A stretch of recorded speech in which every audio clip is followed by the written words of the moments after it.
வேதத்தை ஆராய்ந்து பாருங்கள், அவைகளால் உங்களுக்கு நித்திய ஜீவன் உண்டு என்று எண்ணுகிறீர்களே, என்னை குறித்து சாட்சி கொடுக்கிறீர்களும் அவைகளே என்று கர்த்தராகிய இயேசு கிறிஸ்து சொல்லியிருக்கிறார். வேதபாரனாகிய எஸ்ரா வேதத்தை ஆராயவும் அதன்படி செய்யவும் இஸ்ரவேலருக்கு அதை உபதேசிக்கவும் தன் இருதயத்தை பக்குவப்படுத்தி இருந்தான். ஆராயும் போது அநேக கேள்விகள் வரும். வாசிக்கும் பொழுது பலவிதமான சந்தேகங்கள், வினாக்கள், சில காரியங்களிலே குழப்பங்கள் வரும். அவைகளை நாம் பரிசுத்த ஆவியானவரின் உதவியோடு பதில் கண்டுபிடித்தோமானால் நாம் விசுவாசத்திலே மேலும் வலுப்படுவோம், பலன் பெறுவோம், பயனுறுவோம். ஆகையினால் இந்த நாளிலே கேள்விகளுக்கான பதில்களை காண்போம். அதிலே முதலாவது கேள்வி, உபாகமம் 23ஆம் அதிகாரம் 18ஆம் வசனத்திலே சொன்னபடி, வேசி பணயத்தை, வேசி மார்க்கத்தினால் சம்பாதித்த அந்த ஆதாயத்தை தேவனுடைய ஆலயத்தில் கொண்டு வந்து படைப்பது அது தேவனுக்கு அருவருப்பு என்று சொல்லப்பட்டிருக்கும் பொழுது, பாவியான பெண் அந்த தன்னுடைய தவறான வாழ்க்கையை நெருங்கினால், வாழ்க்கையை பிழைப்பினால் சம்பாதித்த அந்த பரிமள தைலம் அதை இயேசுவின் பாதத்திலே பூசினால், தலையிலே ஊற்றினால் என்று சொல்லப்பட்டிருக்கிறது. அப்படி இருக்குமானால் அது எந்த வகையிலே அது சரியாய் இருக்கும், அது ஏற்றுக்கொள்ளப்பட்டதா என்ற ஒரு கேள்வி வருகிறது. வேசி பெற்ற கூலி பணத்தில் வாங்கிய நலதத்தால் தனக்கு ஊழியம் செய்ய இயேசு கிறிஸ்து ஏன் அனுமதித்தார் என்ற ஒரு கேள்வி. அதற்கு காரியம் என்னவென்றால், கிறிஸ்து இயேசுவானவர் இந்த காரியத்தை ஏன் அனுமதித்தார் என்றால், இங்கு ஒரு வேசியாக அவர் அந்த பெண்ணை காணவில்லை. அவள் கொண்டு வந்து செலுத்தின அந்த நலத தைலத்தை அவர் எவ்விதமாய் காண்கிறார் என்றால், அது வேசி பணயமாக காணப்படவில்லை. தன்னை நேசிக்க ஒரு மகளுடைய ஒரு ஆராதனையாக அவர் காண்கிறார். இதை நாம் விரிவாக பார்ப்போம். உபாகமம் 23ஆம் அதிகாரம் 18ஆம் வசனத்துல, 430 வருட அடிமைத்தனத்திலிருந்து மீட்கப்பட்ட எபிரேயருக்கு, இஸ்ரவேலருக்கு தான் தோன்றித்தனமான வாழ்வும் தேவனுடைய மக்களின் கோட்பாடுகளும் தேவ திட்டத்தினை வழிமாற்றிவிட செய்யும் என்பதால் இறை கட்டளைகளும் நியாய பிரமாணங்களுமாக அவைகள் வழங்கப்பட்டன. இதில் சரீர சுத்தம், ஆன்ம சுத்தம், ஆவியின் சுத்தம் ஆகியவைகள் அடிப்படையாக சொல்லப்பட்டிருக்கிறபடியால் அவைகளை வாழ்க்கையிலே நிறுவிக் கொள்வதற்கு இறைவன் கட்டளைகளை கொடுத்தார். அவைகள் ஆதாரமாக, வாழ்க்கை ஆதாரங்களாக கொடுக்கப்பட்டன. அதிலே தேவன் பரிசுத்தம் உள்ளவராய் இருக்கிறபடினாலே பரிசுத்தம் இல்லாமல் ஒருவரும் கர்த்தரை தரிசிப்பதில்லை என்பதை நாம் அறிந்திருக்கிறோம். ஆனால் யார் தேவனை தரிசிப்பார் என்றால், இருதயத்தில் சுத்தம் உள்ளவர்கள் தேவனை தரிசிப்பார்கள். தன் இருதயத்தை துப்புரவாக்கினேன் என்று சொல்லத்தக்கவன் யார்? ஒருவரும் இல்லை. தாவீது எழுதியிருக்கிறான் சங்கீதம் 51, நான் துர்குணத்திலே உருவானேன், என் தாய் என்னை பாவத்தில் கற்பம் தரித்தார். எரேமியாவிற்கு இதற்கு சொல்கிறார், எல்லாவற்றை பார்க்கலாம் இருதயம் மகா கேடுள்ளதும் பெருக்குள்ளதுமாய் இருக்கிறது. இயேசு கிறிஸ்து சொன்னார், இருதயத்திலிருந்து புறப்படுவதே ஒரு மனுஷனை தீட்டுப்படுத்தும். அப்படி என்றால் நீதிமான் ஒருவனும் இல்லை, உண்மையுள்ள மனுஷன் ஒருவனும் இல்லை. கர்த்தருக்கு முன்பாக எல்லாரும் பாவம் செய்து ஏகமாய் கெட்டு போனார்கள், நன்மை செய்யத்தக்கவன் இல்லை, ஒருவனாகிலும் இல்லை என்று நாம் அறிந்திருக்கிறோம். இப்படி இருக்கையில் பால் உணர்வு என்ற அந்த உணர்வை கர்த்தர் ஜனங்கள் பலுகி பெருகும்படியாக மனிதனுக்குள் கொடுத்தார். அது ஒரு வரம், அது ஒரு ஆசீர்வாதம். பிள்ளைகள் கர்த்தரால் வரும் சுதந்திரம், கற்பத்தின் கனி கர்த்தரால் உண்டாகும் பலன், அதை நாம் அறிந்திருக்கிறோம். கணவன் மனைவி உறவை இந்த பரிசுத்தமானது நிலைப்படுத்துகிறது. இந்த பரிசுத்தமான உறவு இல்லை என்றால் அது தேவனுக்கு முன்பாக பாவமாக காணப்படுகிறது. திருமணத்திற்கு முன்பாக பாலியல் குற்றங்கள் செய்கிறவர்கள், அவர்கள் வேசித்தன செய்கிறவர்கள் என்பதை நாம் அறிந்திருக்கிறோம். அவர்கள் பெண்கள் வேசிகள் என்றும் ஆண்கள் வேசி கள்ளர்கள் என்றும் அழைக்கப்படுகிறார்கள். இது ஒரு பரிசுத்த குலைச்சல், சரீரத்தை தீட்டுப்படுத்துதல். இப்படிப்பட்ட வாழ்க்கை வாழ்கிறவர்கள் தங்களுடைய தவறான வாழ்க்கை நெறியினால் சம்பாதித்தவைகளை தேவனுக்கு காணிக்கையாக படைக்கலாமா என்றால் கர்த்தர் அதை அருவருக்கிறார். தேவன் பரிசுத்தர். அவர் பரிசுத்தமான காரியங்களை மட்டுமே ஏற்றுக்கொள்வார். காயினும் பலி ஆண்டவருக்கு காணிக்கை கொண்டு வந்தான், ஆபேலும் காணிக்கை கொண்டு வந்தான். ஆனால் காயினையும் காணிக்கையும் கர்த்தர் அங்கீகரிக்கவில்லை. அதை போலத்தான் தவறான வாழ்க்கையை நெறியினாலே சம்பாதித்த பணத்தை கர்த்தர் ஒருபோதும் ஏற்றுக்கொள்வதில்லை. இங்கு வேசி பணயத்தை வேஜஸ் ஆஃப் ஹார்லெட் என்று சொல்லப்பட்டிருக்கிறது. தேவ சமூகத்திற்கு கொண்டு வரப்படுவது கனஈனமான செயல், மதியீனமான செயல், பரிசுத்த குலைச்சலாகும். தேவதாசி முறையில் கோவில்களில் இன்றைக்கும் கூட பாலியல் படைப்புகள் ஏற்கப்படுகிறது. தேவதாசி முறையிலே சம்பாதித்த பணத்தை இன்றைக்கு கோயில்களில் ஏற்றுக்கொண்டுதான் இருந்தார்கள் என்று நாம் அறிந்திருக்கிறோம். ஆனால் பரிசுத்த தேவன் இவைகளை ஒருபோதும் அனுமதிப்பதும் இல்லை, அங்கீகரிப்பதும் இல்லை. புதிய ஏற்பாட்டிலே ஒரு உவமையை பார்க்கிறோம். இயேசு கிறிஸ்துவிடம் பிரதான ஆசாரியர்களும் மூப்பர்களும் வந்து அவர் தேவாலயத்தை சுத்திகரிப்பதை பார்த்து, அவர் அதிசயங்களை அற்புதங்கள் செய்வதை பார்த்து, ஓய்வு நாளிலே அவர் சொஸ்தமாக்குவதெல்லாம் பார்த்து, நீர் எந்த அதிகாரத்தினால் இவைகளெல்லாம் செய்கிறீர் என்று கேள்வி கேட்கிறார்கள். அப்பொழுது இயேசு கிறிஸ்து ஒரு ஊமை அவர்களுக்கு சொல்கிறார். ஒரு மனுஷனுக்கு 2 குமாரர்கள் இருந்தார்கள். தகப்பன் மூத்தவனிடத்தில் வந்து, மகனே, நீ போய் இன்றைக்கு என் திராட்சை தோட்டத்தில் வேலை செய் என்றான். அதற்கு அவன் மாட்டேன் என்றாலும் மனஸ்தாபப்பட்டு போனான். இளைவனிடத்தில் தகப்பன் போய் சொன்ன பொழுது, போகிறேன் ஐயா என்று சொல்லியும் அவன் போகவில்லை. இதில் யார் தகப்பனுடைய சித்தத்தின்படி செய்தவன் என்று இயேசு கேட்கிறார். அதற்கு அவர்கள், மூத்தவன் தான் என்றார்கள். அப்பொழுது இயேசு, ஆயக்காரரும் வேசிகளும் உங்களுக்கு முன்னே தேவனுடைய ராஜ்யத்தில் பிரவேசிக்கிறார்கள் என்று மெய்யாகவே மெய்யாகவே உங்களுக்கு சொல்லுகிறேன். ஏனென்றால் யோவான் நீதி மார்க்கமாய் உங்களிடத்தில் வந்திருந்தான், ஆனால் நீங்கள் அவனை விசுவாசிக்கவில்லை. ஆயக்காரரும் வேசிகளுமோ அவனை விசுவாசித்தார்கள். நீங்கள் விசுவாசிக்கும்படி மனஸ்தாபமும் படவில்லை என்றார். என்ன பார்க்கிறோம்? மோசேயுடைய ஆசனத்திலே உட்கார்ந்திருக்கிற இந்த பிரதான ஆசாரியர்களும் மூப்பர்களும் தங்களை நீதிமான்கள் என்று எண்ணி மற்றவர்களை குற்றவாளிகள் என்று சொல்லி தங்களை மேட்டிமையாகவும் பிறரை தாழ்ச்சியாகவும் எண்ணினார்கள். ஆனால் கிறிஸ்து சொல்கிறார், ஆபிரகாம், ஈசாக்கு, யாக்கோபு என்பவர்களுடனே ஆயக்காரரும் வேசிகளும் பந்தியிருப்பதை நீங்கள் காணும்போது உங்களுக்கு பற்கடிப்பு உண்டாகும் என்று சொல்கிறார். இங்கு காரியம் என்ன? வேசித்தனம் செய்வது தேவனுக்கு அருவருப்பு. அதே வேளையிலே வேசிகள் மனம் திரும்பும் போது அவர்கள் தேவனுடைய ராஜ்யத்திலே அவர்கள் கிறிஸ்துவை விசுவாசிக்கும் போது அவருடைய சகல பாவங்களை நீக்கப்பட்டு அவர்கள் சுத்திகரிக்கப்படுகிறார்கள். இதைத்தான் இயேசு சொன்னார், நான் நீதிமான்களை அல்ல பாவிகளையே மனம் திரும்ப அழைக்க வந்தேன். இதைத்தான் பவுலும் அறிவித்து சொல்கிறார், பாவிகளை ரட்சிக்க கிறிஸ்து இயேசு உலகத்தில் வந்தார், அவர்களில் பிரதான பாவி நான் என்று அறிக்கையிடுகிறார். இதற்கு ஒரு நல்ல உதாரணம் பழைய ஏற்பாட்டிலே யோசுவாவின் புஸ்தகம் 6ஆம் அதிகாரம் 25ஆம் வசனத்துல ராகாப் என்ற ஒரு வேசி, அவள் எரிகோவிலே தவறான வாழ்க்கை நெறியில் வாழ்ந்து வந்தாள். ஆனால் வேவுகாரர்கள் அங்கு வந்தவுடனே அவர்களிடத்திலே சொன்னால், நான் கர்த்தர் உங்களுக்கு இந்த இடத்தை ஒப்புக் கொடுப்பார் என்பதை அறிந்திருக்கிறேன். நீங்கள் எரிகோவை பிடித்து வெற்றி பெற்று கானானை சுதந்திரிக்க செல்வீர் என்பதை நான் அறிந்திருக்கிறேன். ஆகையினால் எனக்கு இரக்கம் பாராட்டுங்கள். நான் உங்களுக்கு உதவி செய்த போல நீங்களும் எனக்கு உதவுங்கள். என்னை காப்பாற்றுங்கள். என்னையும் என் தகப்பனையும் என் தாயையும் என் சகோதர சகோதரிகளையும் நீங்கள் காப்பாற்ற வேண்டும் என்று வேண்டிக் கொண்டால், அப்பொழுது அவர்கள் சிவப்பு நூல் ஒன்றை அவளிடத்திலே கொடுத்து, இந்த நூலை உன் ஜன்னலிலே தொங்கவிடு, இதை நாங்கள் காணும் பொழுது இந்த பட்டணம் அழிக்கப்படும் போது இந்த வீட்டை மட்டும் நாங்கள் காப்பாற்றுவோம் என்று சொல்லி அதன்படி செய்தார்கள். அந்த விசுவாசத்தினால் ரட்சிப்பு வந்தது. கர்த்தராகிய இயேசு கிறிஸ்துவை விசுவாசி, அப்பொழுது நீயும் உன் வீட்டாரும் ரட்சிக்கப்படுவது என்றபடி. விசுவாசத்தினால் வராத யாவும் பாவமே. தேவன் தம்முடைய ஒரே பேரான குமாரனை விசுவாசிக்கிறவன் எவனோ அவன் கெட்டு போகாமல் நித்திய ஜீவனை அடையும்படிக்கு இயேசுவை தந்தருளி இவ்வளவாய் உலகத்தில் அன்பு கூர்ந்தார். ஆகையினால் ராகாப் இந்நாள் வரைக்கும் இஸ்ரவேலின் நடுவில் குடியிருக்கிறார். அவள் வேசி என்று அறியப்பட்டிருக்கிறது. ஆனால் இன்றைக்கு இஸ்ரவேலின் நடுவில் அவள் குடியிருக்கிறாள் என்றால் அதற்கு அவளுடைய விசுவாசம் காரணம்.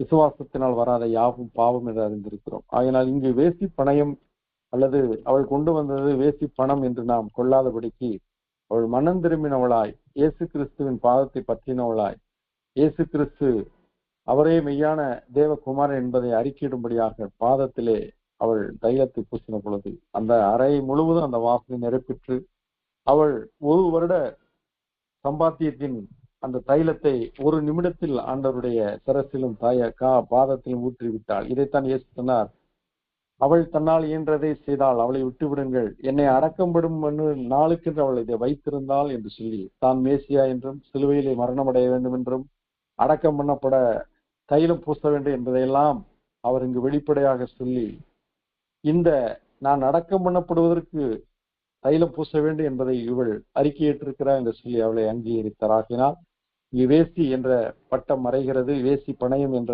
வார்த்தை மாறுகிறது. இங்கு தேவன் பரிசுத்தமாக்குகிறார். அங்கு செசரியா பட்டணத்துல 12ஆம் மணி நேரத்துல மதியம் 12 மணிக்கு பேதுரு ஜெபம் பண்ணி கொண்டிருந்த பொழுது வானத்திலிருந்து ஒரு துப்பட்டி இறங்குவதை ஒரு தரிசனத்தில் பார்க்கிறார். அப்பொழுது ஊரும் பிராணிகள், அருவருப்பான மிருக ஜீவன்கள்லாம் இருக்கிறது. கர்த்தர் சொல்கிறார், இதனை அடித்து புசி என்ற பொழுது அவன் சொல்கிறான், நான் அருவருப்பானவர்களை புசிக்க மாட்டேன் என்கிறான். அப்பொழுது கர்த்தர் சொல்கிறார், நான் பரிசுத்தமாக்கினதை நீ அசுத்தம் என்று எண்ணாதே என்று சொல்லி அந்த தரிசனம் அவனுக்கு கொடுக்கப்படுகிறது. பின்பு அவன் கொர்நேலியு வீட்டிலே போய் யூதரற்றவர்களை, யூத மார்க்கத்தில் அமைந்தவர்களை அவன் வசனத்தை சொல்லி திருமுழுக்குக்காகவும் பரிசுத்தாவின் நிறைவுக்கெல்லாம் வழி நடத்தினான் என்பதை பார்க்கிறான். இது என்ன தரிசனம்?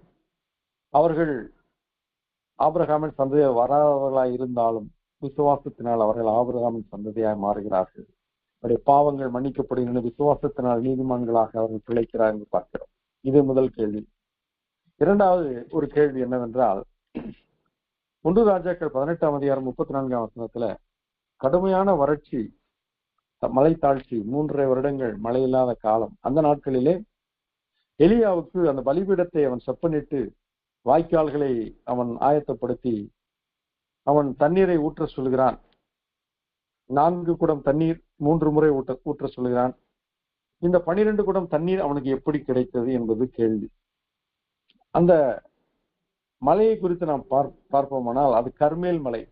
அந்த கர்மேல் மலை என்பது அங்கு அந்த மலையிலே, அதன் மலை படுகையிலே நன்னீர் ஊற்றுக்கள் இருக்கின்றன, நீர் படுகைகள் இருக்கின்றன. அதன் ஒருபுறம் கடற்கரை சார்ந்த பகுதியா இருக்கிறபடினாலே அந்த மலையின் அடிவாரங்களிலே மணல் ஊற்றுகள் இருந்தன. ஆகினால் அந்த பகுதி வறட்சியா இருந்தாலும் நீரூற்றுக்கள் மற்றும் நீர்ப்படுகைகள் காணப்பட்டபடினாலே அங்கு தண்ணீர் கிடைத்திருக்க அவர்களுக்கு வாய்ப்பு இருக்கிறது. மட்டுமல்ல, இந்த மலையானது நீர்வரத்து உள்ள மலை என்பதை நாம் அறிகிறோம். கடலோரத்தின் நீர்ப்படுகையில் தண்ணீர் கிடைத்திருக்கலாம், ஊற்றுக்கள் அங்கே இருந்திருக்கின்றன. மட்டுமல்ல, ஜெஸ்ரீல் என்ற அந்த பகுதி ஒரு வளமான நீர் பள்ளத்தாக்கு அங்கு இருக்குது. ஜெஸ்ரீல் என்ற ஒரு பள்ளத்தாக்கு அங்கு இருக்கிறது. அந்த பள்ளத்தாக்கிலே எப்பொழுதும் தண்ணீர் இருக்கும். ஆகையினால் இந்த இடங்களிலிருந்து தீர்க்கதரிசி எலியா தண்ணீரை ஆயத்தப்படுத்தி இருப்பார். கலிலேயா கடலிலிருந்து மத்திய தரைக்கடல் வரை 15 மைல் நீளம் உள்ள இந்த மலை ஒரு நீர் சுரத்து உள்ள மலை மற்றும் உயரம் 1200 அடி உயரம். ஆகையினால் அங்கங்கு பள்ளங்களிலே தண்ணீர் சுரந்து அவைகள் தண்ணீர் கிடைத்திருக்கும். கடவுளின் திராட்சை தோட்டம் என்று இந்த கர்மேல் மலை அழைக்கப்படுகிறது. இது ஆசீர் கோத்திரத்தின் பகுதியிலே அமைந்திருக்கிறது. சர்வாங்க தகன பலி செலுத்த தண்ணீர் அவசியம் என்பதை எலியா அறிந்திருக்கிறார். ஆகையினால் அவர் தண்ணீரை ஆயத்தப்படுத்தினவராக அந்த இடத்திற்கு சென்றிருக்க வேண்டும். அவருக்கு உதவியாளர்கள், துணையாளர்கள் இருந்திருக்கிறார்கள். அவர்கள் தோல் பையிலே தண்ணீரை சுமந்து கொண்டு வந்திருக்கலாம். துண்டிக்கப்பட்ட காலை அது தண்ணீராலே கழுவப்பட்ட பின்பு பலிபீடத்தின் மேல் தகனிக்கப்படும். எனவே எலியா ஏற்கனவே இவைகளெல்லாம் நிதானித்து அறிந்து 2 காளைகளை கொண்டு வருகிறவர் அதற்குரிய சுத்திகரிப்பிற்கான தண்ணீரையும் அவர் ஆயத்தப்படுத்தி வைத்திருப்பார் என்பதை நாம் அறிந்து கொள்ளலாம். அடுத்ததாக ஒரு கேள்வி. யூதா 1 அதிகாரம் 9ஆம் வசனத்துல மிகாவேலுக்கும் பிசாசுக்கும் நடந்த தர்க்கம் என்ன? மிகாவேல் பிரதான தூதன், கேப்ரியேல் செய்தி அறிவிக்கிற தூதன். கேப்ரியேல் மரியாளிடம் வந்து கிறிஸ்து பிறப்பை முதலாவது அறிவிக்கிறார். பின்பு யோசேப்புடைய சொப்பனத்திலே கிறிஸ்து பிறப்பை அறிவிக்கிறார். அவர் அறிவிப்பு கொடுக்கிறவர். ஆனால் மிகாவேல் பிரதான தூதன், தேவனுடைய சார்பாக நின்று யுத்தங்களை நடப்பிக்கிற தூதன், திரள் கூட்ட தூதர்களை முன்னின்று அவர்களை வழி நடத்துகிற ஒரு தூதன் தான் மிகாவேல். இந்த மிகாவேலுக்கும் பிசாசுக்கும் ஒரு தர்க்கம் நடந்ததாக யூதா 1ஆம் அதிகாரம் 9ஆம் வசனத்திலே நாம் பார்க்கிறோம். இங்க என்ன துர்க்கம், அவர் எதை குறித்து அவர்கள் பிசாசு மிக அவரோட தர்க்கம் பண்ணினார் என்றால் மோசேயுடைய சரீரத்தை குறித்து தர்க்கம் பண்ணினார். மோசேயுடைய சரீரம் என்றால் அவன் மரித்து போனான், அவனுடைய சரீரம் அடக்கம் பண்ணப்பட வேண்டும். அப்பொழுது பிசாசு அந்த சரீரத்தை குறித்து மிகாவேல் என்ற கர்த்தருடைய தூதன் உடன் தூதர்களை கொண்டு மோசையை அடக்கம் பண்ணுவதற்கு ஆயத்தப்படும் வேளையிலே அந்த சரீரம் தனக்கு வேண்டும் என்று சொல்லி அவன் விவாதம் செய்திருக்க வேண்டும். யோவான் 3:22 வசனத்துல திருமுழுக்கை குறித்து பார்த்து பின்பு இந்த பகுதியை நாம் சிந்திப்போம். யோவான் 3:22 இயேசுவும் அவர் சீஷரும் யூதேயா தேசத்திற்கு வந்தார்கள், அங்கே அவர் அவர்களோட சஞ்சரித்து ஞானஸ்நானம் கொடுத்து வந்தார் என்று எழுதப்பட்டிருக்கிறது. ஆனால் இயேசு கிறிஸ்து ஒருவருக்கும் ஞானஸ்நானம் கொடுக்கவில்லை. இயேசு கிறிஸ்துவுடன் இருந்த சீடர்கள் கொடுத்தார்கள் என்பதை யோவான் 4:1-3 வசனங்களில் நாம் வாசிக்கிறோம். யோவானை பார்க்கிலும் இயேசு அநேகம் பேரை சீஷராக்கி ஞானஸ்நானம் கொடுக்கிறார் என்று பரிசேயர் கேள்விப்பட்டதாக கர்த்தர் அறிந்த போது அவர் அவிடம் விட்டு புறப்பட்டு போகிறார், கலிலேயாவுக்கு போகிறார். இயேசுதாமே ஞானஸ்நானம் கொடுக்கவில்லை, அவருடைய சீஷர்கள் கொடுத்தார்கள் என்று பார்க்கிறோம். இது ஒரு உறுதிப்படுத்தப்படுகிறது. இக்காரியம் என்ன? இயேசு கிறிஸ்து அவர் உபதேசிக்கிறார், அவர் பிரசங்கிக்கிறார், ஜனங்கள் மனம் திரும்புகிறார்கள். திரள் கூட்டமான மக்கள் மனம் திரும்பும் போது தம்மோடு இருந்த சீஷர்களை கொண்டு அவர் திருமுழுக்கு கொடுக்கிறார். நாம் 12 சீஷர்கள் என்பதை தெளிவாக அறிந்திருக்கிறோம். ஆனால் 70 சீஷர்கள் இருந்தார்கள் என்பதை பின்பு அறிகிறோம். அதனால் இன்னும் சொல்ல போனால் அப்போஸ்தலர் நடவடிக்கைகள் நாம் முதல் அதிகாரத்தில் வாசிக்கிறோம் 120 சீடர்கள் இருந்தார் என்று பார்க்கிறோம். அதனால் சீடர்கள் நிறைய இருந்திருக்கிறார்கள், பின்பற்றுபவர்கள் நிறைய இருந்திருக்கிறார்கள். அவர்களை கொண்டு அவர் ஞானஸ்நானம் கொடுத்தார். யோவான் 6ஆம் அதிகாரத்துல அவரை பின்பற்றின அநேகர் இது நானே வானத்திலிருந்து இறங்கி வந்த ஜீவப்பை என்று சொன்ன பொழுது இது கடினமான உபதேசம் என்று சொல்லி அவரை பின்பற்றின அநேகர் பின்வாங்கி போனார் என்று பார்க்கிறோம். அப்படி என்றால் ஒரு திரள் கூட்ட சீடர் கூட்டம் இயேசுவோடு இருந்திருக்கிறது, அவர்கள் திருமுழுக்கு கொடுத்திருக்கிறார்கள் என்று நாம் பார்க்கிறோம். அதே போலத்தான் இங்கு இந்த யூதா 1ஆம் அதிகாரம் 9ஆம் வசனத்துல சொல்லப்பட்ட காரியம் என்னவென்றால் மோசே மரித்து போனான், கர்த்தர் அவனை அடக்கம் பண்ணினார் என்று உபாகமத்திலே வாசிக்கிறோம். இரியோவுக்கு எதிரான நேபோ மலையின் கொடுமுடியில் மோசே ஏறினார்.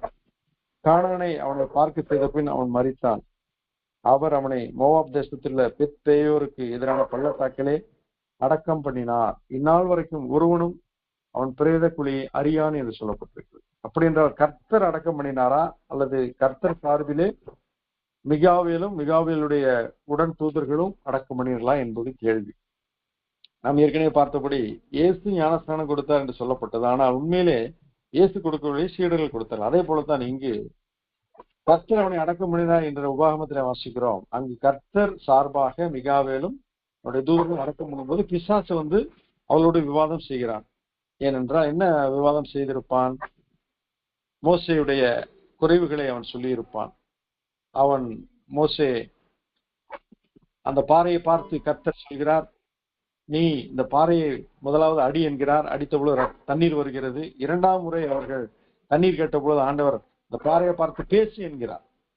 மோசேயோ ஆண்டவர் சொன்னதை கருத்தை உள்வாங்காமல் ஏற்கனவே அடித்த பொழுதுதானே தண்ணீர் வந்தது என்று தன் அனுபவத்தை சார்ந்து அவன் பாறையை அடித்த பொழுது கண்மலையிலிருந்து தண்ணீர் வந்தது. அதே வேளையில் ஆண்டவர் சொன்னார், என்னுடைய வார்த்தையை நீ கேட்காமல் இந்த ஜனங்களுக்கு முன்பாக எனக்கு நீ கனவீனத்தை கொண்டு வந்தபடியினால் நான் உன்னை கானானுக்குள் பிரவேசிக்க அனுமதிக்க மாட்டேன். நீ கானானை காண்பாய், ஆனால் உள்ளே பிரவேசிக்க மாட்டான் என்றான்.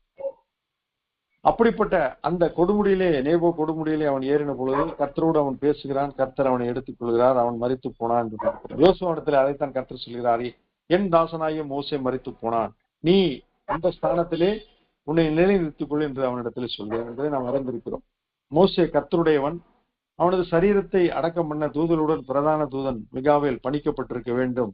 கலாத்தியர் 3ஆம் அதிகாரம் 19ஆம் வசனத்திலே பார்க்கிறோம், தேவ தூதரை கொண்டு மத்தியஸ்தன் கையிலே அவர் கட்டளையிட்டார் என்று சொல்லப்பட்டிருக்கு. அப்படி என்றால் இங்கு தேவனுக்கும் மனிதனுக்கும் மத்தியஸ்தர் கிறிஸ்து இயேசுவே என்ற நிலை புதிய ஏற்பாட்டிலே பார்க்கிறோம். ஆனால் அங்கு தூதர்கள் தேவனுடைய சார்பாக அவர்கள் மத்தியஸ்தராக செயல்பட்டார் என்று பார்க்கிறோம்.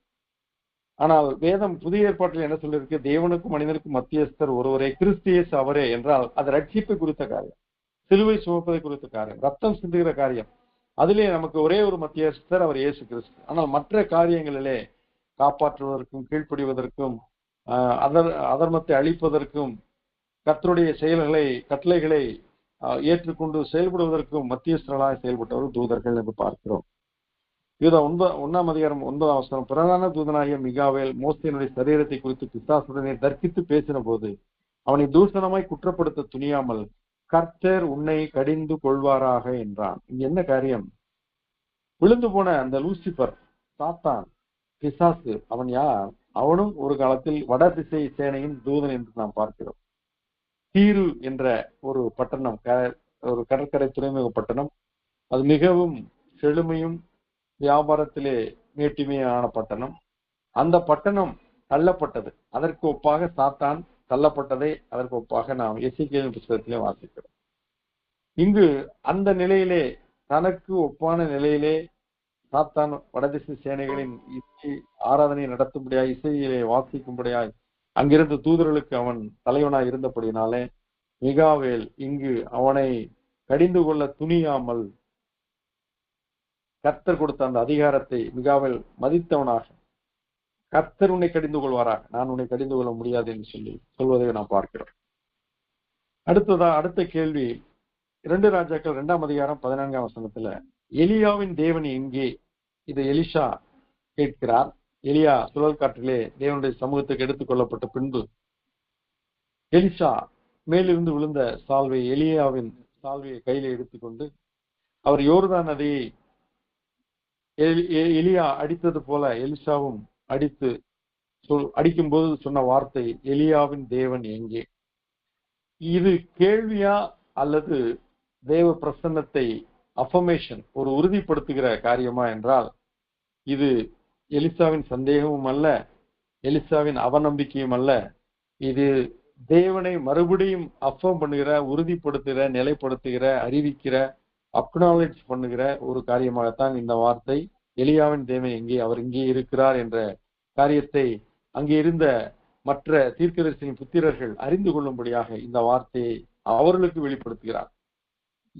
எலிஷா சந்தேகத்தினாலோ அவிசுவாசத்தினாலோ அவநம்பிக்கையினாலோ இந்த கேள்வியை கேட்கவில்லை.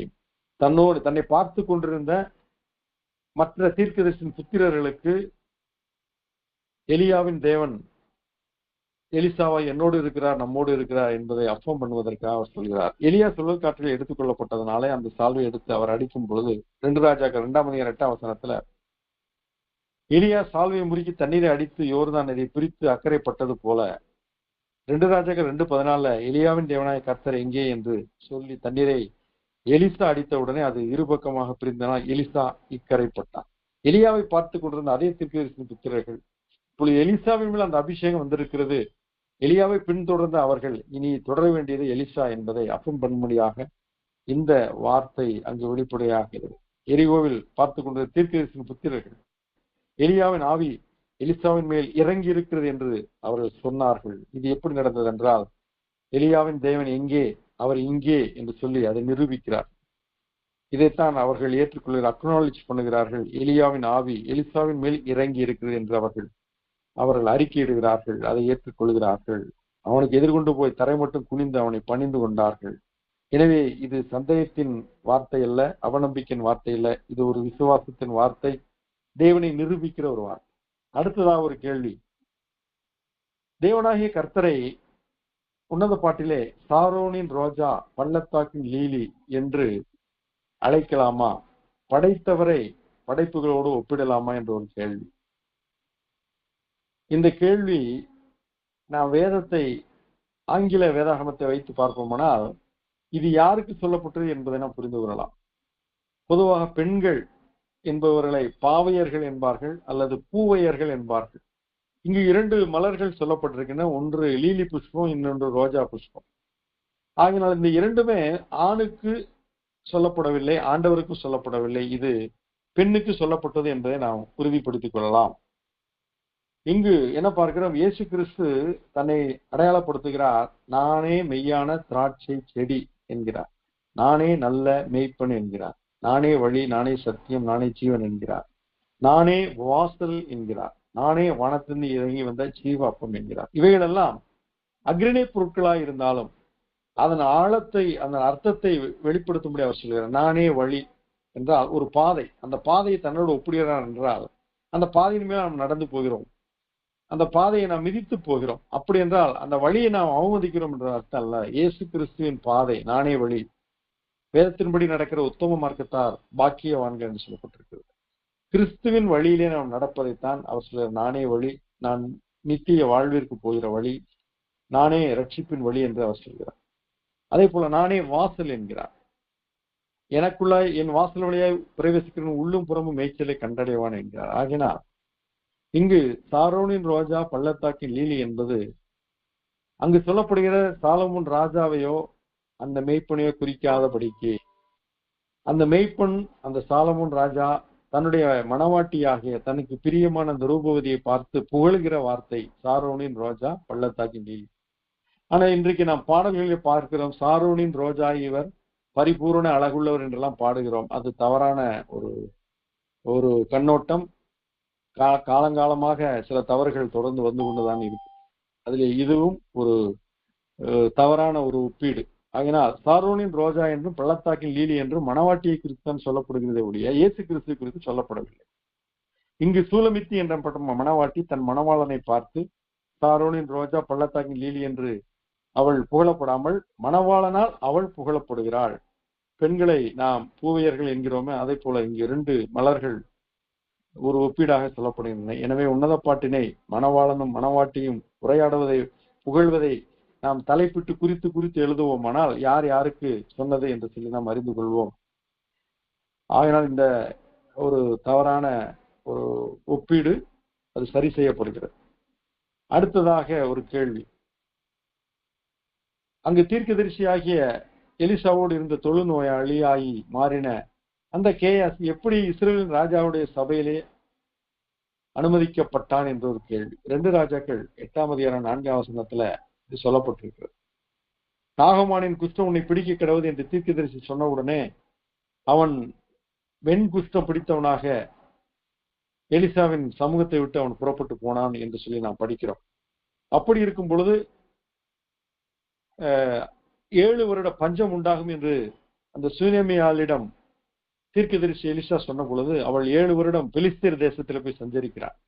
பின்பு அவள் திரும்ப தான் பிறந்த வளர்ந்த இருந்த புகுந்த இடத்திற்கு வந்த பொழுது அவளுடைய வீடும் அவளுடைய நிலங்களும் அவைகள் தாறுமாறாய் இருக்கின்றன. யார் வசம் இருக்கின்றன அவளுக்கு தெரியவில்லை. இப்பொழுது அவள் தன்னுடைய வீட்டையும் தன்னுடைய நிலத்தையும் திரும்ப பெறும்படியாக ராஜாவினிடத்திலே போய் நிற்கிறாள். அப்பொழுது அவள் தன் கதையை சொல்கிறாள், என் மகன் இறந்தான், ஆனால் தீர்க்கதரிசி உயிரோடு எழுப்பினார் என்ற பொழுது அங்கே கேயாசியை பார்த்து ராஜா கேட்கிறார், இது எப்படி உண்மையான காரியமா என்று கேட்கிறார். எலிசா தான் உயிர்ப்பித்த பிள்ளையின் தாயாகிய ஸ்திரியை நோக்கி, நீ உன் வீட்டாரோடு கூட எழுந்து புறப்பட்டு எங்கேயாகிலும் சஞ்சரி என்ற பொழுது 7 வருஷம் அவள் சஞ்சரித்து வருகிறாள். அப்பொழுதுதான் எலிசா செய்த அற்புதங்களை ராஜா விவரிக்க கேயாசி அறிவிக்கிறான். அப்பொழுது கேயாசி, இவள்தான் இந்த ஸ்திரீ, எலிசா உயிர்ப்பித்தவருடைய குமாரன் இவன்தான் என்று அவன் அறிக்கையிடுகிறான். கேள்வி என்னவென்றால், வெண்குஷ்டம் பிடித்த ஒருவன் எப்படி ராஜ சமூகத்திலே வந்து நின்றான் என்பது கேள்வி. 3 காரியங்களை நாம் அனுமானிக்கலாம். அதில் முதல் காரியம், இந்த சம்பவம் வெண்குஷ்டம் பிடிப்பதற்கு முன்பாக நடந்திருக்கலாம். ஒருவேளை இந்த சம்பவம் முன்பு சொல்லப்படாமல் வெண்குஷ்டம் பிடித்த பின்பு அவைகள் சொல்லப்பட்டிருக்கலாம் என்று சில வேத வல்லுநர்கள் கருதுகிறார்கள். சோ இது முன்பாகவே வெண்குஷ்டம் பிடிப்பதற்கு முன்பாகவே நடந்த சம்பவம் பின்பாக ஒருவேளை இணைக்கப்பட்டிருக்கிறது என்று சிலர் கருதுகிறார்கள். இது ஒரு காரியம். இரண்டாவது, 7 வருட காரியங்களிலே ஒருவேளை அவன் கேயாசி மனம் திரும்பி எலிசாவினிடத்திலே போய் அவன் மன்னிப்பு கேட்டும் பொழுது நாகமானை சுகமாக்கின அந்த எலிசாவின் விசுவாசம் கேயாசியும் சுகமாக்கி இருக்க வேண்டும். அவன் குணமடைந்தவனாக ராஜா முன்பாக அவன் நின்றிருக்கலாம் என்று ஒரு அனுமானம் இருக்கிறது. இன்னொரு அனுமானம் என்னவென்றால், நாகமான் வெண்குஷ்டத்துடன் சீரிய ராஜாவை சேவித்தது போல ராஜ சமூகத்திலே இவன் தன்னை மறைத்தவனாக, இது அழுகின புண்களோடு நிற்கிற குஷ்டரோகம் அல்ல, இது தோளின் நிறமாற்றம் மட்டுமே. ஆகையினால் ஒருவேளை அவன் சீரிய ராஜா நாகமானை படைத்தலைவனாக வைத்திருந்தது போல இவன் தனக்கு ஆலோசனைக்காரனாக ஒரு ஊழியக்காரனாக ராஜா இந்த வெண்குஷ்டம் பிடித்த நபரை ஒருவேளை அனுமதித்திருக்கலாம் என்று சொல்லி நாம் அனுமானிக்கலாம். இது எப்படியோ அது இந்த காரியத்திலே நாம் 3 வகையான அனுமானங்களை ஏதாவது ஒன்றை நிதானித்துக் கொள்ளலாம். ஒன்று, இந்த சம்பவம் குஷ்ரோகம் பிடிப்பதற்கு முன்பாக நடந்திருக்க வேண்டும், அல்லது அவன் மனம் திரும்பி குஷ்ரோகத்திலிருந்து விடுதலையா இருக்க வேண்டும். இல்லையென்றால் ராஜாவே, சீரிய ராஜா நாகமனை தன்னுடைய சமூகத்தை அனுமதித்த போல இந்த ராஜாவும் ஒருவேளை அனுமதித்திருக்கலாம். விதமா இந்த கேள்விக்கான பதில் நான் நிறைவு செய்கிறேன். அடுத்ததாக ஒரு கேள்வி என்னவென்றால், 2 ராஜாக்கள் 12ஆம் அதிகாரம் 13ஆம் வசனத்துல, 2 நாளாகவும் 24ஆம் அதிகாரம் 14ஆம் வசனத்துல சில முரண்பாடுகள் இருக்கிறதா என்று ஒரு காரியம். எப்படி என்றால், யூதாவின் ராஜா யோவாஸ் அவன் தேவனுடைய ஆலயத்தை பழுது பார்க்கும்படி ஆசாரியரிடம் கட்டளையிடுகிறான். ஆலயம் மற்றும் ஏனைய பகுதிகள் பழுது பார்ப்பதற்கான காணிக்கைகளை நீங்கள் பெற்று ஆலயங்களை பழுது பாருங்கள் என்று சொல்லி ஆசாரியர்களுக்கு அறிவிக்கிறான். ஆனால் அவர்கள் பணத்தை பெற்றுக் கொண்டிருந்தார்களே ஒழிய ஆலயத்தை பழுது பார்க்கவே இல்லை. உடனே ஆசாரியர்களை பார்த்து ராஜா சொல்கிறான், இத்தனை வருடங்கள் நீங்கள் பணத்தை மட்டும் வாங்கி கொண்டிருந்தீர்கள், நான் சொன்னேன் அதை வைத்து நீங்கள் ஆலயத்தை பழுது பாருங்கள் என்று சொன்னால் நீங்கள் அதை செய்யவில்லை. ஆகினால் இனிமேல் ஆலய பழுது பார்க்கும் காரியத்திற்கான வசூல் என்பதை நிறுத்தி விடுங்கள் என்று சொல்லி அவன் ஒரு வருத்தத்தோடு சொல்லிவிட்டான். இப்பொழுது ஆசாரியனாக யோய்தா ஒரு காரியத்தை செய்கிறான். ஒரு பெட்டியை அவன் எடுத்து அதன் மூடியிலே துவாரமிட்டு அவன் அந்த பெட்டியை தேவாலயத்திலே வைக்கிறான். அப்பொழுது வருகிறவர்கள் போகிறவர்கள் ஆண்டவருக்கு நன்றி காணிக்கை அந்த பெட்டியிலே போட தொடங்கினார்கள். இந்த பணத்தை எடுத்து பழுது பார்க்கிறவர வேலைக்காரர்களிடம் ஆசாரியன் யோய்தா கொடுத்து அவன் இவ்விதமாக பழுது பார்க்கும் வேலையை செய்தான். ஆனால் பழுது பார்த்த பின்பு பொருட்கள், ஆலய பொருட்கள், ஆலயத்திலே ஆராதனை பொருட்கள், ஆராதனை சம்பிரதாய பொருட்கள் வாங்கப்பட வேண்டும், அவைகள் வாங்கப்படவில்லை. இதுதான் நாம் வாசித்தபடி 2 ராஜாக்கள் 12ஆம் அதிகாரம் 13ஆம் வசனத்திலே சொல்லப்பட்டிருக்கிறது. ஆலய ஆராதனை பொருட்கள் வாங்கப்படவில்லை, வேலை மட்டும் நடத்தப்பட்டது. ஆனால் இதே காரியத்தை 2 நாளாகவும் 24ஆம் அதிகாரம் 13ஆம் வசனத்துல பணியாளருக்கு கொடுத்து பழுது பார்த்தல் முடிந்தது என்று சொல்லப்பட்டிருக்கிறது. ஆனால் அதே வேளையிலே 2 நாளாகவும் 24:14 அதை முடித்து தீர்ந்த பின்பு ஆலய ஆராதனை பணிமுட்டுக்கள் வாங்கப்பட்டன என்று சொல்லப்பட்டிருக்கிறது. இந்த பகுதி 2 ராஜாக்களிலே அவைகள் வெளிப்படையாக சொல்லப்படவில்லை. ஆனால் 2 நாளாகவும் 24:14 பழுது பார்க்கும் காரியங்கள் நிறைவேறின பின்பு வசூலிக்கப்பட்ட அந்த காணிக்கை மற்றும் காரியங்களை கொண்டு மீதமானவைகளை கொண்டு ஆலயத்தின் பொருட்கள் வாங்கப்பட்டன. ஆலயம் பழுது பார்ப்பதற்கு கூலி வழங்கப்பட்டது.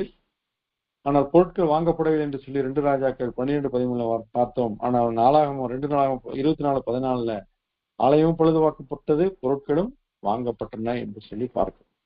அடுத்ததாக ஒரு கேள்வி, 2 ராஜாக்கள் 16ஆம் அதிகாரம் 11ஆம் வசனத்திலும் ஏசாயா 8ஆம் அதிகாரம் 2ஆம் வசனத்திலும் ஆசாரியனாக உரியாவை குறித்து ஒரு காரியம். ஏசாயா 8:2 உண்மையுள்ளவனாகிய உரியா என்று அங்கு ஏசாயா எழுதியிருக்கிறார். ஆசாரியன் உரியா உண்மையுள்ளவன் என்று எழுதியிருக்கிறார். ஆனால் 2 ராஜாக்கள் 16ஆம் அதிகாரம் 11ஆம் வசனத்துல அவனை குறித்து ஒரு காரியம் கொஞ்சம் முரண்பாடாக தோன்றுகிறது. அது என்னவென்றால், யூதா ராஜாவாகிய ஆகாஸ் தன் குமாரனை அவன் தீயிலே பலியாக கொடுக்கிறான். மோலேக் என்ற ஒரு தெய்வம், மோவாபியர்களுடைய தெய்வம், அந்த தெய்வத்திற்கான பலியை, அக்கினி பலியை தன் மகனையே ஆகாஸ் கொடுக்கிறான். இது எப்படி என்றால், அன்றைக்கு ராஜாக்கள் அருகில் இருக்கிற தேசத்தின் ராஜாக்களுடைய மகள்களையும் தங்கைமார்களையும் சகோதரிகளையும் திருமணம் செய்து 2 நாடுகளுக்கு சமாதானத்தை உண்டு பண்ணும்படி அவர்கள் செயல்பட்டார்கள். இதன் விளைவாக அந்த வந்த பெண்மணிகள் எப்படி சீரியாவில் இருந்து வந்த ஏசபேல் ஆகாப்பை இடர பண்ணினாலோ அதே போல இங்கு மோவாபிய தேசத்திலிருந்து வந்த அந்த ஆகாசின் மனைவி அல்லது மறுமனையாட்டி அவனை இடர பண்ணின பொழுது அவன் தன் பிள்ளையை தீக்கிடக்க பண்ணினான். இந்த காரியம் நடந்ததால் கர்த்தர் சீரிய ராஜாவை ரேப்சின் வசமாக நியாய தீர்ப்பை கட்டளையிட்டார். எப்படி என்றால், சீரிய ராஜா ரேப்சின் என்பவன் ஏலாத் என்ற ஒரு மிகப்பெரிய பகுதியை, யூதர்கள் வாழ்ந்து விழுந்த பகுதியை அவன் கைப்பற்றி யூதர்களை துரத்தி விட்டான். அதை பிடித்து கொண்டான். இது மிகவும் வருத்தமான காரியமாக ஆகாசுக்கு தெரிந்தது. அப்பொழுது ஆகாஸ் அசீரிய ராஜா திகிலாத் பிலேசர் என்பவரிடம் தொடர்பு கொண்டு, நீங்கள் எனக்கு உதவுங்கள், இந்த சீரிய ராஜா ரேத்சினை நீங்கள் முறியடிக்க வேண்டும், அவன் எங்கள் மக்கள் வாழ்ந்த ஏலாத் என்ற பகுதியை பிடித்துக் கொண்டான் என்று சொல்லி அவன் வேண்டிக் கொண்ட பொழுது, அவன் தன் ஸ்தானாபதிகளை அசிரிய ராஜா திகிலாத் பிலேசர் அனுப்பி வைக்கிறார். அப்பொழுது அசிரிய ஸ்தானாபதிகள் சீரிய ராஜா ரேத்சினை கொன்று போடுகிறார்கள். கொன்று போட்ட பொழுது அவர்களுக்கு நன்றி செலுத்தும்படியாக ஆகாஸ் தேவாலயத்தில் இருந்த ஆலய பொக்கிஷங்கள் மற்றும் பொன் உடைமைகள், வெள்ளி உடைமைகளை எடுத்து காணிக்கையாக அசிரியர் வசம் கொடுத்து அனுப்புகிறான். இதெல்லாம் எதை குறிக்கிறது என்றால், அசீரியர்கள் திரும்ப தேவாலயத்தை கொள்ளையடிப்பதற்கு தூண்டிலாக இவைகள் மாறிவிட்டன என்று பின்னால் நாம் பார்க்கிறோம். இதனால் அசீரிய ராஜா தமஸ்குவை மடங்கடித்தான், ரேத்சினை கொன்றான். பின்பு அவன் தமஸ்குவுக்கு புறப்பட்டு போய் அங்கே இருந்த பொழுது ஆகாஸ் அந்த ராஜாவை சந்தித்து நன்றி செலுத்தும்படி அவன் தமஸ்குவுக்கு போகிறான். அவன் அசீரிய ராஜாவை தமஸ்குவிலே சந்திக்கிறான். அப்பொழுதுதான் அவன் ஒரு காரியத்தை பார்க்கிறான்.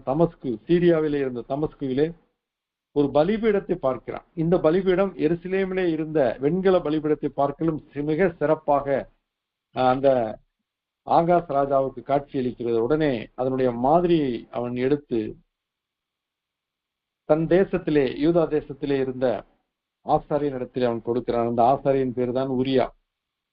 அவன் அந்த மாதிரியை கொண்டு ஒரு பலிபீடத்தை உண்டாக்குகிறான். இப்பொழுது கர்த்தருடைய ஆலயத்திலே வைக்கப்பட்ட வெண்கல பலிபீடத்தை அவன் எடுத்து அதற்கு பதிலாக தமஸ்குவிலிருந்து வந்த அந்த பலிபீடத்தின் மாதிரியை கொண்டு ஒரு பலிபீடத்தை உருவாக்கி அதிலே பலி செலுத்த தொடங்குகிறான். இது கர்த்தருடைய பார்வைக்கு அருவருப்பா இருந்தது. மட்டுமல்ல, அந்த வெண்கல பீடத்தை, ஏற்கனவே இருந்த வெண்கல பீடத்தை எடுத்து பலிபீடத்தின் வலதுபுறத்திலே வைக்கிறான். ராஜாவாகிய ஆகாஸ் கட்டளையிட்டபடி எல்லாம் ஆசாரியனாக உரியா செய்தான் என்று சொல்லப்பட்டிருக்கு. இங்கு காரியம் என்ன? ராஜா சொல்வதை கேட்பதா அல்லது மறுப்பதா என்ற கேள்வி உரியாவுக்கு வருகிறது. ஏனென்றால் ஆகாஸ் ஒரு பக்தியுள்ளவன் அல்ல, அவன் அவபக்தியுள்ளவன். அவனை எதிர்த்தால் அவன் கொன்று போடுவான் என்பதை உரியா அறிந்தபடினாலே தமஸ்குவிலிருந்து ஒரு பலிபீடத்தை அவன் செய்து தேவாலயத்தில் வைத்தான். இது தேவனுக்கு விரோதமான காரியம் என்பதை அவன் அறிந்தும் அதை செய்தான். காரணம், ராஜா சொல்வதை கேட்க வேண்டும் என்ற அவன் அச்சத்தினால் அதை செய்திருக்க வேண்டும். ஏசாயா 8ஆம் அதிகாரம் 1-2 வசனங்களில், பின்னும் கர்த்தர் என்னை நோக்கி, நீ ஒரு பெரிய பத்திரத்தை எடுத்து மனுஷன் எழுதுகிற பிரகாரமாக அதிலே மகேர் சலால் அஸ்பாஸ் என்று எழுது என்றார். இதற்கு என்ன காரியம்? அசீரியா அழிக்கும்படியான மக்கள் விரைவாக வருவார்கள் என்று பொருள். இதை நீ எழுதி எல்லாரும் பார்க்கும்படியாக வை என்று தீர்க்கதரிசி ஏசாயா இடத்திலே கர்த்தர் சொல்கிறார். அப்பொழுது தீர்க்கதரிசி ஏசாயா, நான் உண்மையுள்ள சாட்சிக்காரராகிய ஆசாரியனான உரியாவையும் அது மட்டுமல்ல எபெரேகேயாவின் குமாரனான சகரியாவையும் அதற்கு சாட்சிகளாக வைத்துக் கொண்டேன் என்று அவர் எழுதியிருக்கிறார். இங்கு ஒரு காரியம் என்ன? தேவன் சொன்ன காரியத்தை செய்வதற்கு உடன் நிற்பதற்கு சில ஆட்கள் தேவைப்பட்டார்கள். அதிலே தீர்க்கதரிசி ஏசாயாவுக்கு அவன் உரியா ராஜா அரண்மனையிலே இருந்த காலங்களிலிருந்தே அவன் தனக்கு உடன் சாட்சிகளை வைத்துக் கொள்வனாக காணப்பட்டான். இங்கு ஆசாரியனாக இருந்த உரியாவை தேவனாய கர்த்தரை சொன்னபடியிலே இதை செய்கிறேன் என்பதற்கு அவன் சாட்சியாக அவனை ஏற்படுத்துகிறான். இங்கு அவனை உண்மையுள்ளவனாக ஏசாயா கண்டபடியினால் உண்மையுள்ள சாட்சி என்று சொல்லி அவனை ஏற்படுத்துகிறான். சில வேளையிலே காம்ப்ரமைஸ் பண்ணுகிறவர்கள் சில நேரங்களில் காம்ப்ரமைஸ் பண்ணாத நிலைக்கு வருவார்கள். அதே போலத்தான் ஆகாஸ் ராஜாவுக்கு காம்ப்ரமைஸ் வேலையை செய்த அதே உரியா ஏசாயாவுக்கு தேவனுடைய சார்பிலே நிற்கிற ஒரு ஆசாரியனா இருந்தபடியால் அவனை உண்மையுள்ள சாட்சி என்று ஏசாயா எழுதியிருக்கிறார்.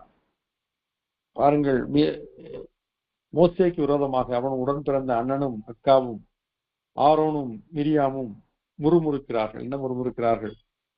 மோசையை கொண்டுமா மட்டுமா கர்த்தர் பேசினார், எங்களை கொண்டும் பேசவில்லையா என்று சொல்லி தங்களுக்கான அங்கீகாரத்தை அவர்கள் எதிர்பார்த்து அவர்கள் முறுமுறுக்கிறார்.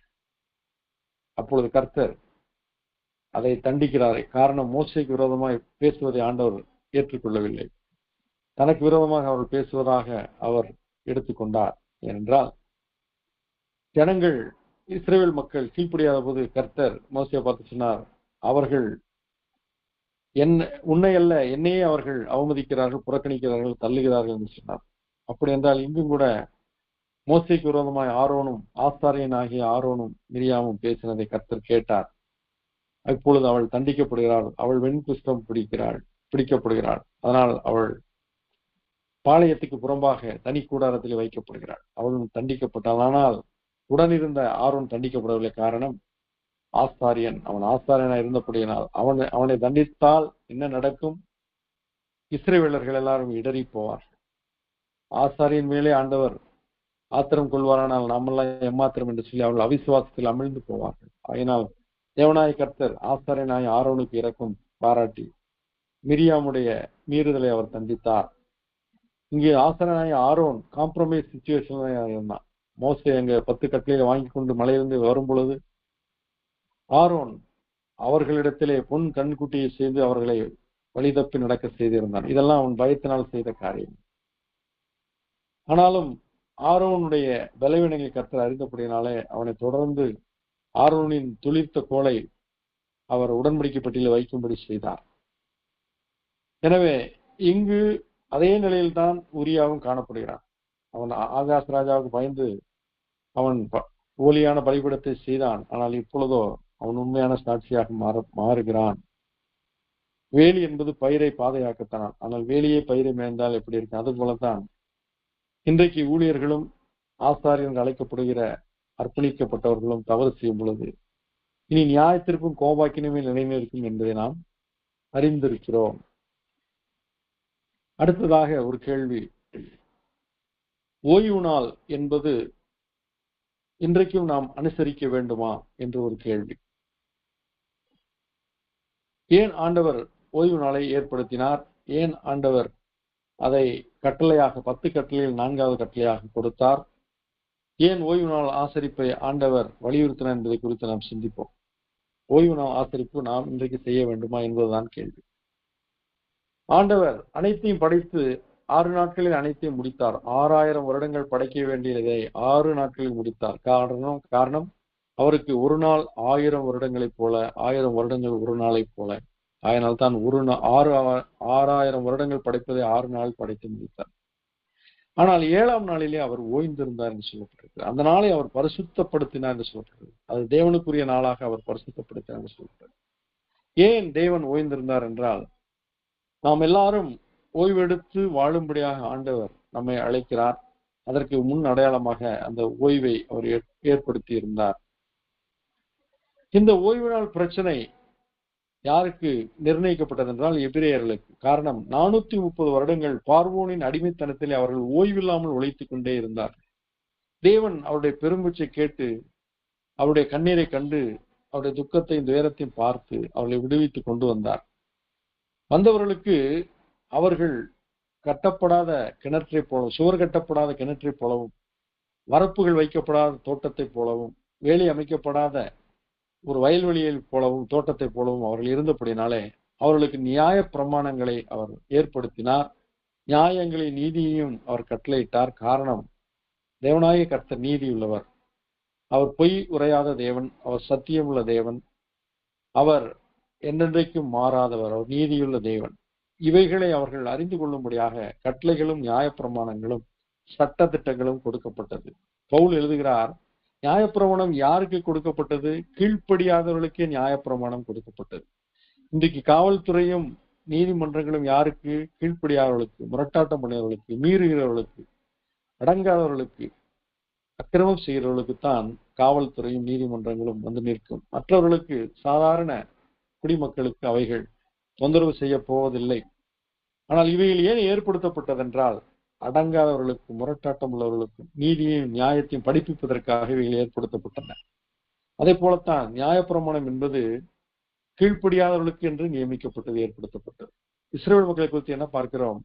அவர்கள் முரட்டாட்டம் உள்ள ஜனங்கள், வணங்கா கழுத்துள்ளவர்கள், இருதயத்திலும் செவியிலும் விருத்து சேதம் பெறாதவர்கள், எப்பொழுதும் முறுமுறுப்பதிலும், எப்பொழுதும் சாப்பாட்டில் அதிக கவனம் செலுத்துவதிலும், எப்பொழுதும் எகிப்தை விட்டு வந்தாலும் எகிப்துக்கு திரும்பி போக வேண்டும் என்று சொல்லி எண்ணம் கொண்டவர்களா இருந்தபடினாலே அவர்களை செவ்வைப்படுத்துவதற்கு ஒரு சாட்டையாக, ஒரு சவுக்காக இந்த நியாயப்பிரமாணம் அவர்களுக்கு கொடுக்கப்பட்டது. அதிலே 4வது கட்டளை என்னவென்றால், ஓய்வு நாளை பரிசுத்தமாய் ஆசரிப்பாயாக. அந்த ஓய்வு நாளிலே நீயாவது, உன் வீட்டார் யாவராவது, வேலைக்காரராவது, வேலைக்காரியாவது, ஆடு மாடுகளையாவது எந்த வேலையும் செய்யக்கூடாது. நீங்க யாவரும் ஓய்ந்திருக்க வேண்டும். அப்படி என்றால் அந்த நாளிலே பட்னியா இருக்க வேண்டுமா என்ற அர்த்தம் அல்ல. அந்த நாளிலே சாப்பிடுவதற்கு வேண்டிய காரியங்கள் எல்லாம் ஏற்பாடு செய்துவிட்டு அந்த நாளிலே அமைதியா தேவ சமூகத்தில் உட்கார்ந்து குடும்பமாக, ஒற்றுமையாக, ஐக்கியமாக தேவ சமூகத்திலே தேவ வார்த்தைகளை தியானிப்பதற்கான நேரம். இதை செய்ய கர்த்தர் கட்டளையிட்டார். ஏனென்றால் 6 நாட்களும் வேலை செய்து கொண்டே இருக்கிறார்கள். ஆண்டவரை நினைப்பதற்கு அவர்களுக்கு காலங்களும் நேரங்களும் அமையவில்லை. ஆனால் அந்த ஓய்வு நாளிலே அவர்கள் தாங்கள் யார், தேவன் யார் என்றெல்லாம் அவர்கள் சிந்திப்பதற்கான காலங்களை நேரங்களை கர்த்தர் நியமித்து கொடுத்தபடினாலே ஓய்வு நாளை குறித்து நாம் அறிந்திருக்கிறோம். சங்கீதத்திலே தெளிவாய் சொல்லப்பட்டிருக்கிறது, இரவிலே மிருக ஜீவன்கள் அவைகள் வேட்டைக்காக கிளம்புகின்றன, பாலசிங்கங்கள் இரவிலே வேட்டையாடுகின்றன என்று சொல்லப்பட்டிருக்கிறது. சங்கீதம் 104வது சங்கீதம் 20வது வசனத்துல, நீர் இருளை கட்டளையிடுகிறீர், அப்பொழுது ராக்காலமாகும், அதிலே சகல காட்டு ஜீவன்களும் நடமாடும். மனிதன் இரவிலே நடமாடாதபடிக்கு அவனுக்கு இரவிலே தூங்குவதற்கு, ஓய்வெடுப்பதற்கு அவனுக்கு ஆண்டவர் அனுமதித்தார்.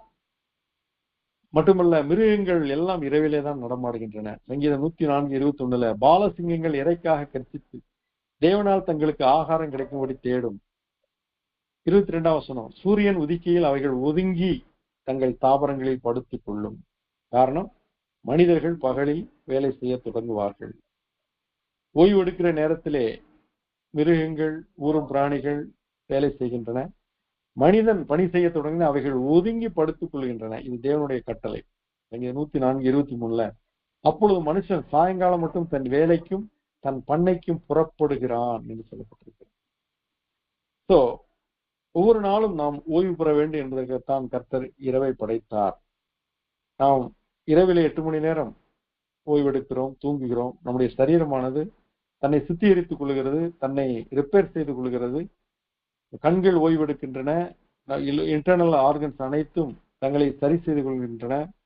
அந்த நேரத்திலே உணவு இல்லை, தண்ணீர் இல்லை, உழைப்பில்லை, பிரயாசம் இல்லை. அந்த ஓய்விலே எல்லா சரீரத்தின் அனைத்து அவயவங்களும் தங்களை ஆயத்தப்படுத்திக் கொள்கின்றன. அந்த ஓய்வு அவசியம்.